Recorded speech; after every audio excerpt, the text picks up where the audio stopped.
Hi everyone, this is Debbie from Project 39 Mini Albums. I hope you have all of your supplies. There is a video showing you what supplies I use when I make mini albums. Let's gather up our supplies and let's make the mini album cover, hinge, and base pages. All right, to make the cover, we're going to start with 3 pieces of chipboard. I use either medium or heavyweight chipboard. The size is 8.5 by 7.5 for 2, and one that's 2.5 by 8.5. To cover the chipboard, you'll need some cardstock, and I'm using 65-pound weight. It came from a 12 by 12 pad, and you'll need 2 pieces of 9.5 by 10.5, and one piece that's 5.5 by 10.5. I have already used some double-sided adhesive that I usually getting the other one on the roll from scrapbook.com. If you're going to do a lot of mini albums, I'd get a couple of rolls. If you're just going to do 1 or 2, you can pick up some sheets. It's probably more economical to get the roll, but if you're only going to do a couple, get the sheets. This is Suk Wang, this is scrapbook.com. I'm fairly sure it's all the same. The covers are 2 inches bigger than our chipboard, 1 inch on all 4 sides.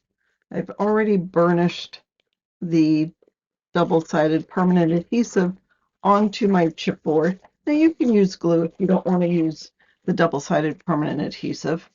And I have these spacers that I have purchased from Country Craft Creations. I'll put a link in the description box. All you need to do is put your chipboard down on that, and you see there's an even border on all 4 sides. I'm going to go ahead and burnish with my bone folder. I can use this bevel edge to find the edge of the chipboard and just run my bone folder along that. It helps bend the fibers in the paper, and that'll give you a nice fold. All right, and then I'll take the surface and push down, and then I'll take the edges and crease it on both sides. Then I'll do the same for the other sides.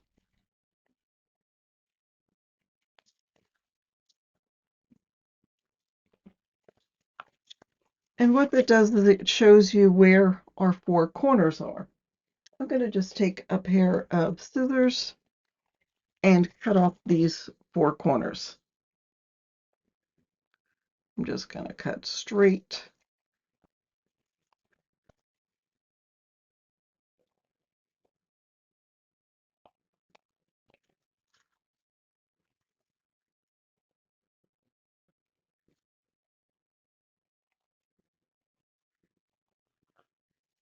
Now you could have cut across it like that if you wanted to.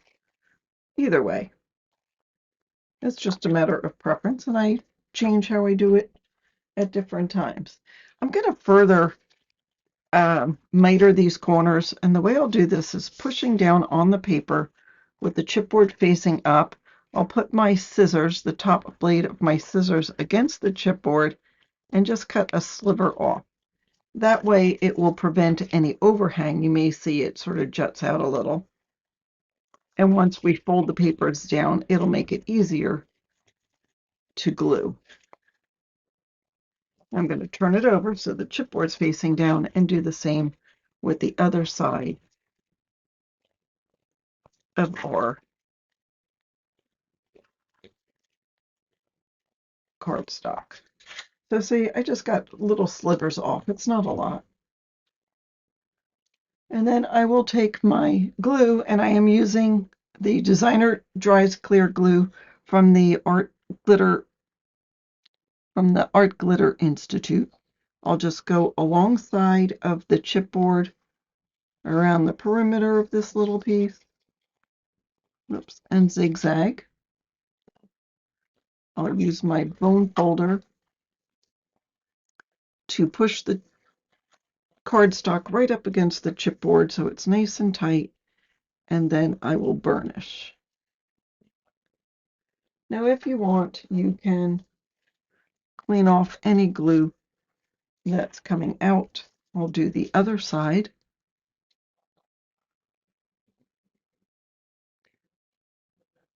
Not only does this help the cardstock adhere to the chipboard, but it also loosens the fiber in the paper and helps it fold without cracking.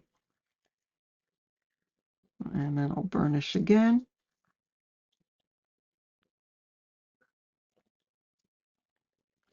And do the same with the other two sides of our cardstock.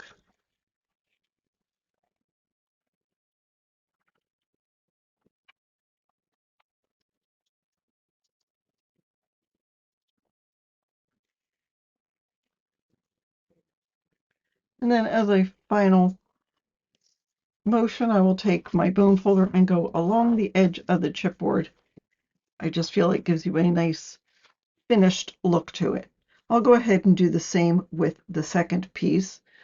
And then I will do the spine piece. So that's a 5.5 by 10.5. I'll put that on my scoreboard. And this is 1.5 inch spacer. If you don't want to purchase these spacers, you always can make your own with a piece of chipboard or 2 pieces of chipboard if you want. Oops. I'll peel off the backing paper.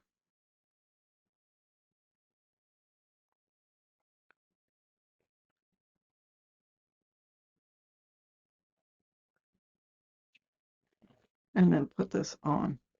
So this larger spacer is 1.5 inches, so that gives us 1.5 inches pieces on each side of our spine piece.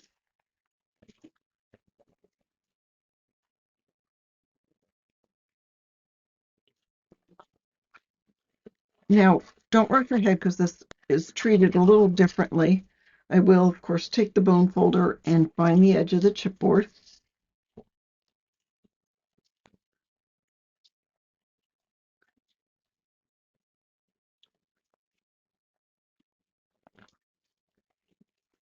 I'll hold and burnish it.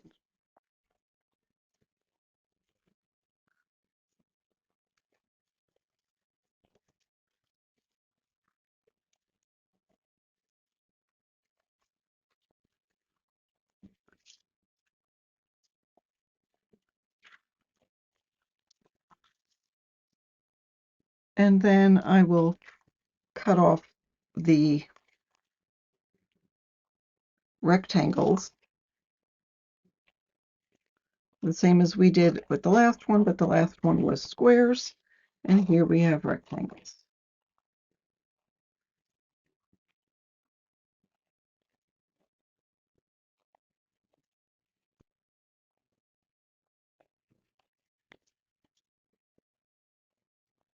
Okay, now in here, we're going to add, oh, we first need to make sure we get the miters, so I'll fold this in.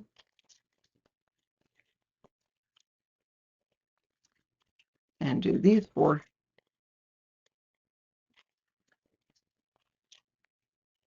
sides and then turn it over and do these 4.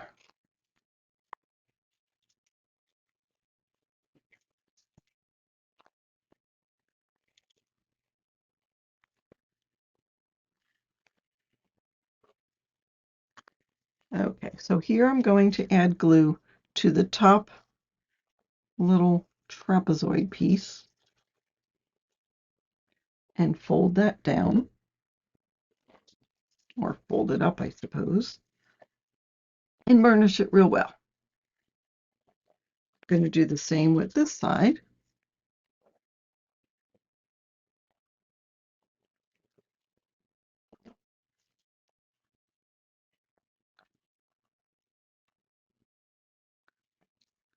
And there we go.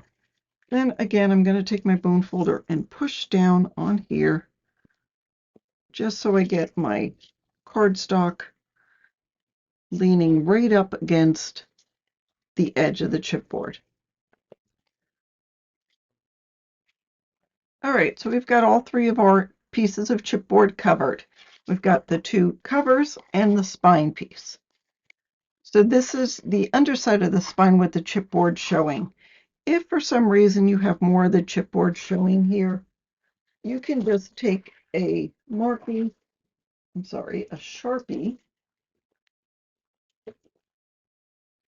or some kind of marker, and just hide that chipboard. Now, you're not going to see it at the end, but some people just want to be cautious. So I'll open up the paper and just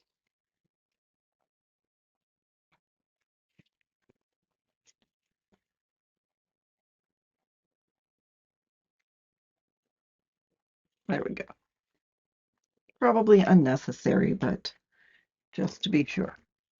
So this is the underside. This is the top side that's going to be showing. So you don't see any chipboard there. I'm going to take a piece. This is, I guess, 3/8 double-sided adhesive. I'm going to put it somewhere in the center. I'm not going to go to the very edges. Just going to rip it off and then burnish this. I'll go ahead and peel off the backing.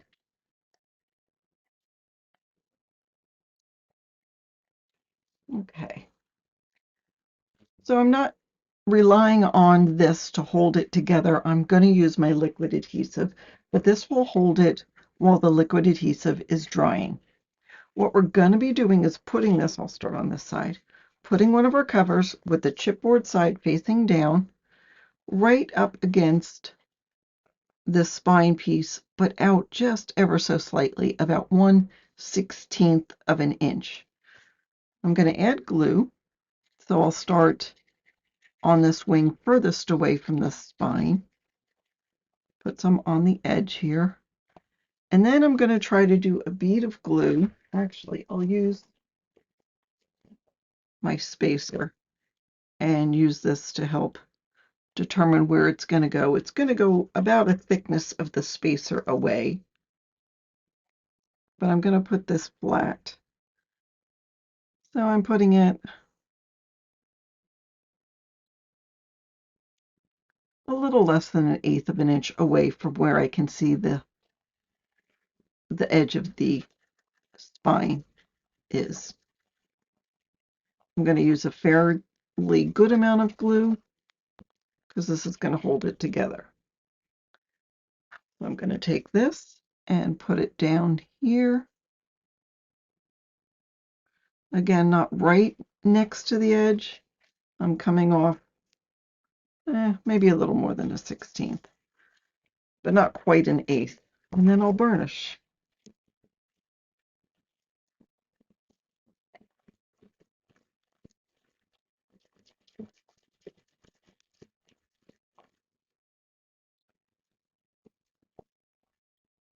I'm giving it a good burnish because I want to make sure this is adhered. And then I'll do this side and do the same thing. So I'll add glue to the outer edge, around the tape, and then take my spacer, because it's transparent, you can see through it, but you don't have to use a spacer if you've got a good steady hand, which after 2 cups of coffee, I don't.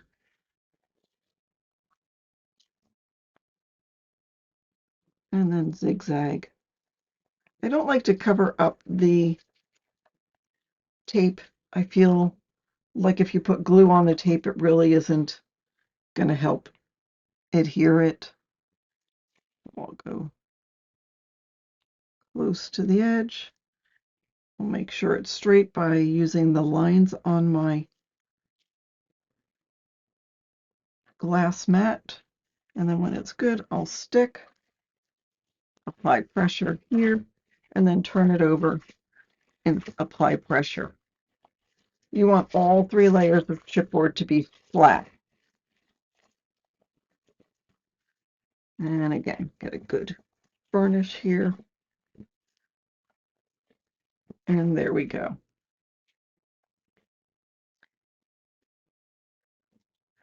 Now I'm going to put on a piece a little bit smaller. Let's see. So I'm going to cut a piece that's a piece of cardstock that's about 4.5 by just about a 1/16 of an inch, less than 8.5. I'm using some 8.5 by 11 cardstock here. I cut it down to 4.5, and I'm going to take off a little bit, so I'll show you how much is coming off. So see, just a little bit, not very much at all.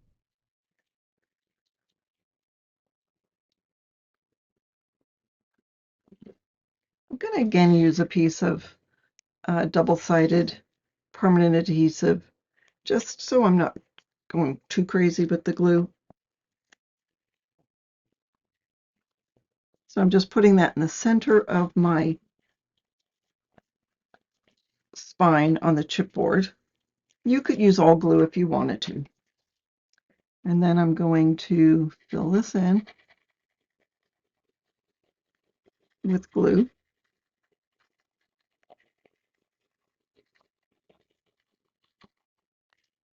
And some over here. Some over here.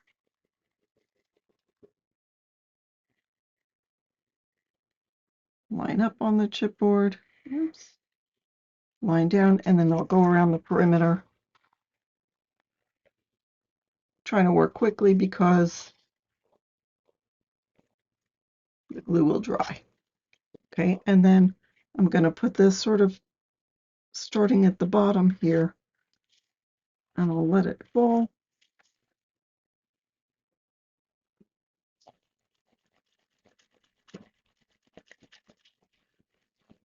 And then burnish.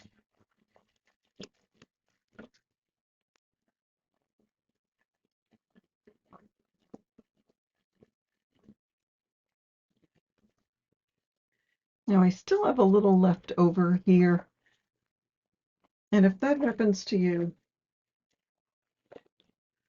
I'm going to grab my cutting mat and a straight edge and just go right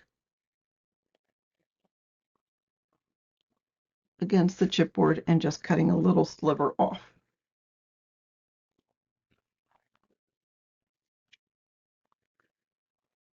I'm going to let this dry just a few minutes, and then once it's dry, then go ahead and burnish. I just go back and forth several times.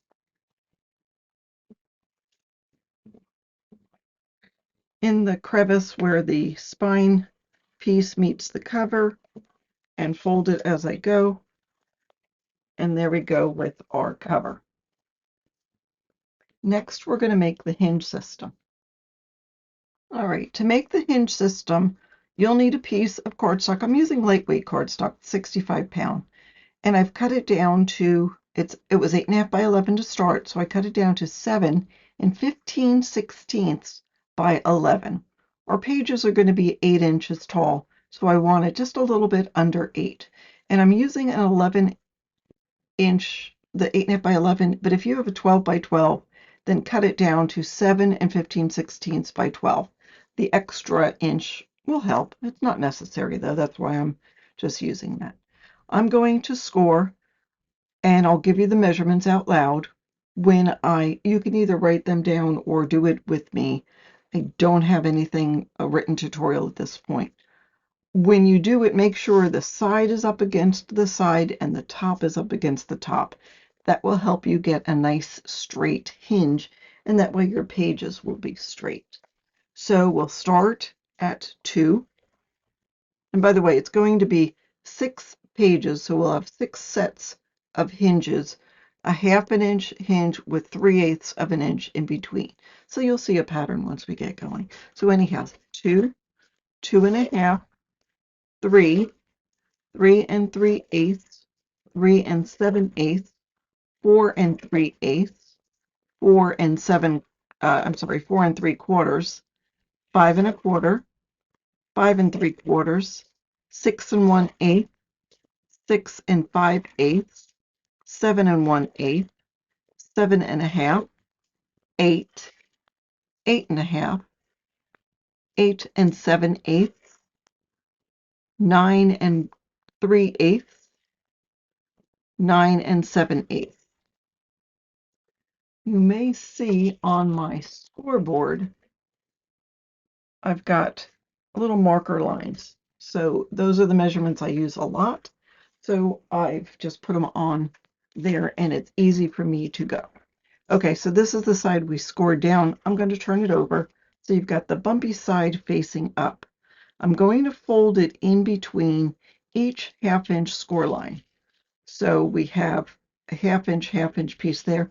So I'm going to fold this up and I'm going to make sure my sides are straight. And once I know they are, I'm going to burnish. Don't burnish anything else but in between each one. So we're going to skip a score line, and fold. And we're going to do that going up the rest of the paper. So skip, skip, fold. And you'll notice that we're folding in between each half-inch piece. Before I crease it, I'm making sure that the sides of my paper are aligned on both sides.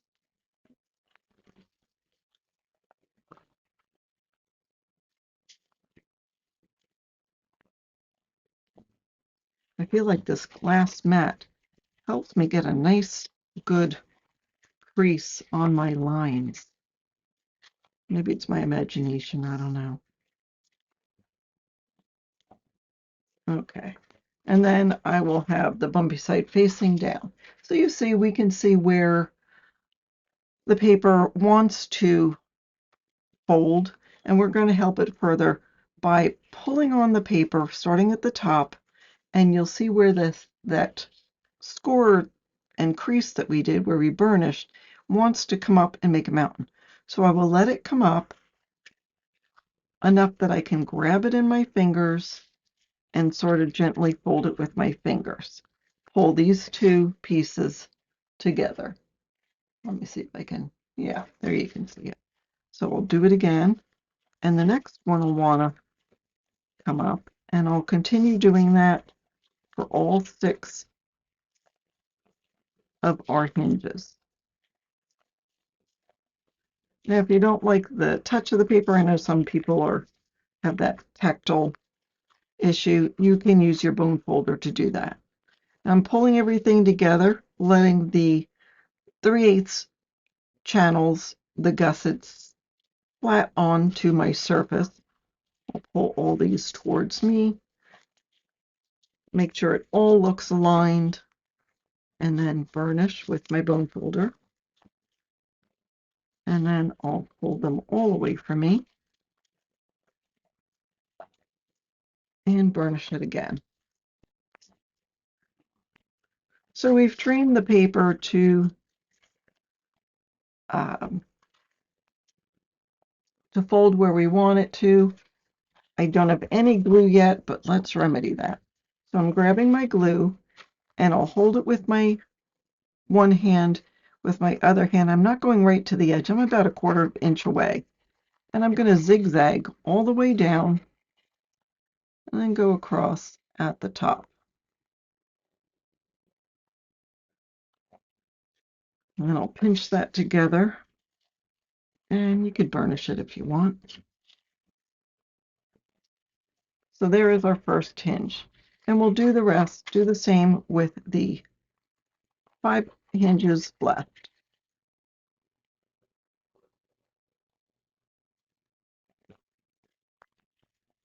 Just fold, and I can burnish it later. Because I'll work again fairly quickly because we've got our glue still wet, but we are adhering everything together. By the way, if you have nails, my nails are fairly short. If you do, be careful on the paper or you might scratch the paper. It doesn't matter on the hinges because we're going to hide them, but you want to be careful on the gussets. Now, some people do add paper on the gussets, and you might want to do that. It's not necessary, but it's decorative. That's number 5, and here's number 6.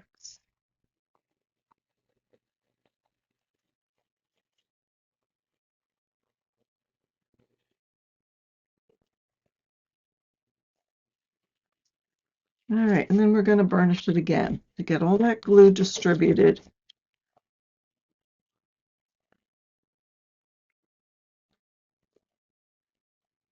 Now, if you have glue coming out at the edge, clean it up. That's why I don't put glue on that last 1/4 of an inch, so it doesn't seep out. But if it does, no big deal. Just clean it up so it doesn't get on your hinges.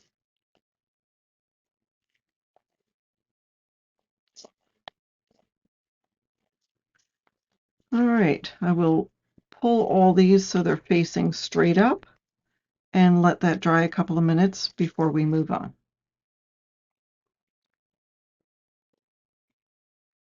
All right, so I have my hinge and I have my book. The cover is dry and we're ready to put the hinge on. Before I add glue to the back, I want to take a look and see exactly where it's going to be.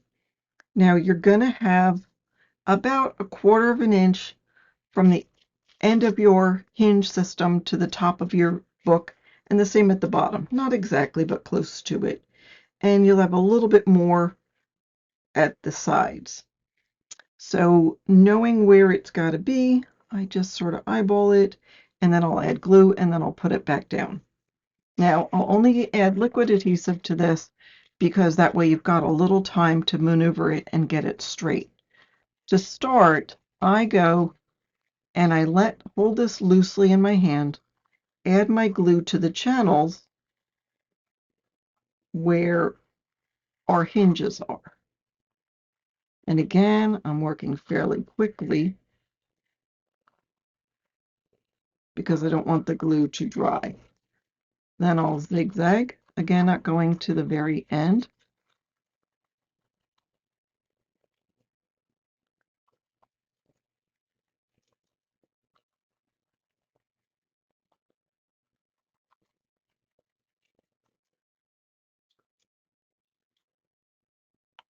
I'll go ahead and again eyeball it and figure out exactly where it needs to go.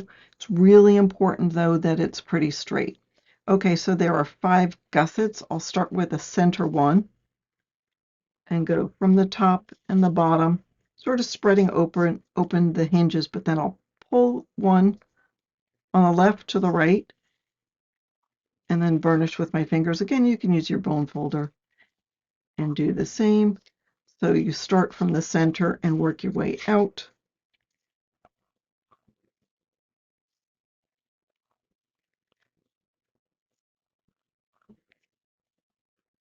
And while the glue is still wet, I'll just pick this up a little bit, add more glue,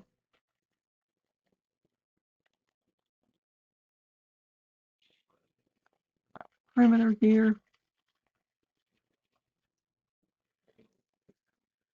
and take my bone folder, gently pushing down, but I don't want to make a hole in my paper, and then burnish.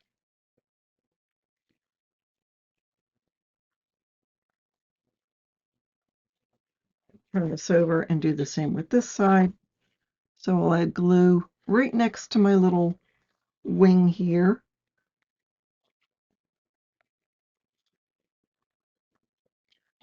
A little down the channel and then around the perimeter here.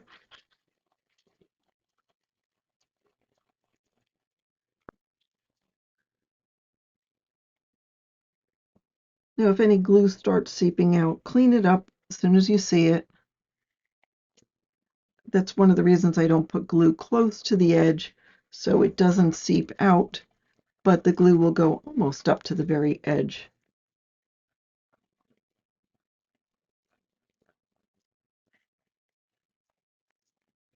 Now I'll take my hinges and burnish them. Hold them one way first and then the other way.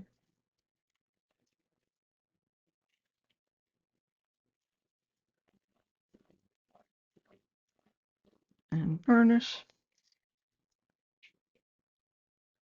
And I'm going to let this, I'm going to go into this crevice, but I'm not going to work it too much. I'm going to let everything dry before I move this book up because it'll cause this paper to buckle. So I want everything to dry beforehand, and then I'll work it a little bit more. Okay, before I go any further, I want to talk about one of the things that people contact me about, and that is when they put their pages on, the pages look crooked. And usually it all is because the hinge was put on crooked. I'm just mentioning this now because if you feel like your hinge is crooked, you could either A, live with it, or B, redo it. If it's something that's going to bother you, I would say gently pull this off. Try to keep it so you don't rip off any of the paper below and just try to put the next one on top of it. But it's easier to fix it now than finish the book, put it all in, and then say the pages are crooked. That being said, if the pages are a little bit crooked, probably nobody's going to notice.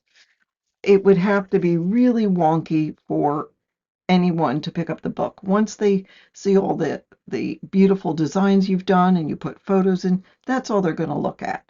But I do want to point that out because that is the number one thing that happens when people are making a mini album that they wish they had redone. I'm playing with the hinge because once you put it in,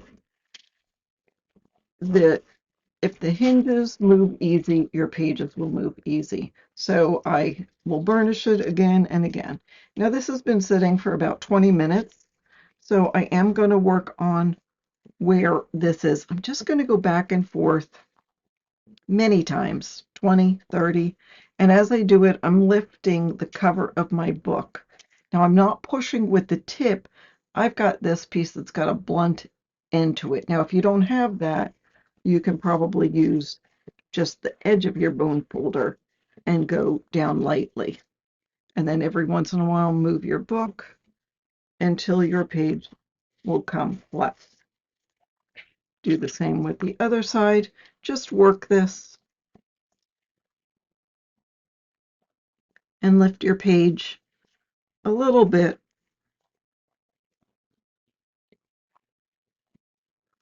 and burnish it. And that way your page will open. So there we are. There is our cover and our hinge. Next, we're going to make our base pages. Okay, to make the base pages, there's 6 separate base pages. So you'll need 6 that are 8.5 by 7 and 6 that are 8.5 by 7.5. With the 8.5 by 7, with the 8.5 inch side at the top, go ahead and score at 1/2 inch. Score again at 1/2 inch with the 7-inch side at the top. I'm going to grab the scissors and I'm going to miter. So we've got an X created by our score lines. Do it this way so I'm covering some of the shine. So we've got the score lines here. I'm going to go right across the X. And I'm going to miter up here. So just start from that indentation and go up a little bit and do the same on the bottom. And we'll do the same with this 8.5 by 7. We'll miter from the score line up to the top of the paper. Okay, so here I have the 8.5 by 7, and here's the 8.5 by 7.5. You can see I've already mitered, and that's the score lines. And I'm going to burnish on the score line. I'll do the same with both scores on the 8.5 by 7. So we're going to take this 8.5 by 7 and turn it upside down. So I've got this little flap on the bottom. And here I've got the shorter flap on the top and the 8.5 side on the side. I'm going to add glue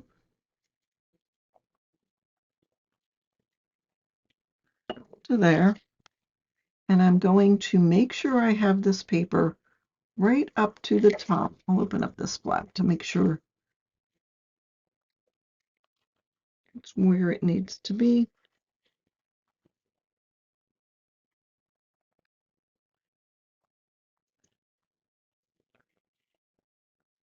There we go. You want it to be as straight as possible.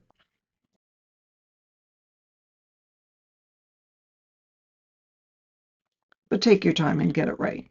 So now I will do the same with one of the other flaps.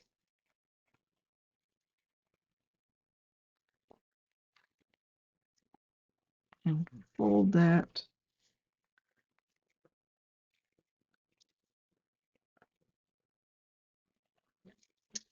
And do the same with this one.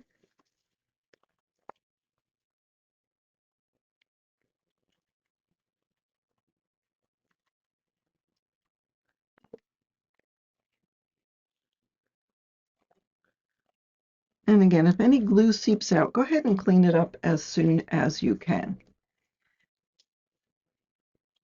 Now, it's important that you get good adhesion on here and that the pages are square, meaning that you don't have the page a little wonky. Again, it's not a huge deal if you do. You just want to be able to keep it straight, because that way when you cut your paper, then you can put it on and it'll be straight. So what these are is it's sort of like a tube, more like an envelope, and these are going to fit into the hinges. The hinges are a little bit smaller than the pages, so they should fit in with no problem. There it goes. And then we're going to put them onto the hinge, going down, leaving maybe about 1/8 of an inch showing. So there's a couple of things you could do. You could put them all on now, or you could decorate your pages and put them on next.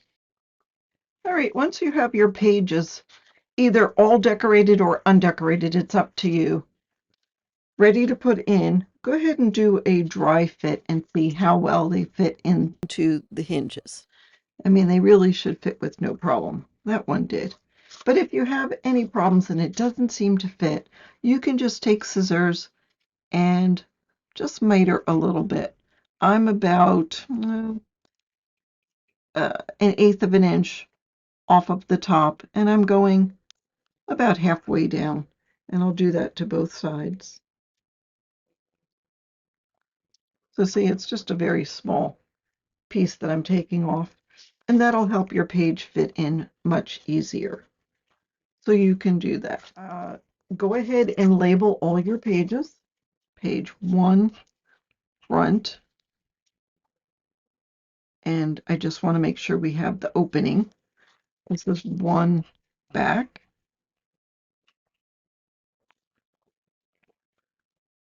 2, front, 2, back, making sure I've got the opening on the left when I do the front, 3, front, 3, back, until you have all of your pages labeled. All right, so we have our cover with our hinges, and we have our pages all ready to go, all numbered and ready to go. So that's it for this video. Go to the next video where we're going to be making the elements to go on the pages. Thank you so much for watching and have a fabulous day.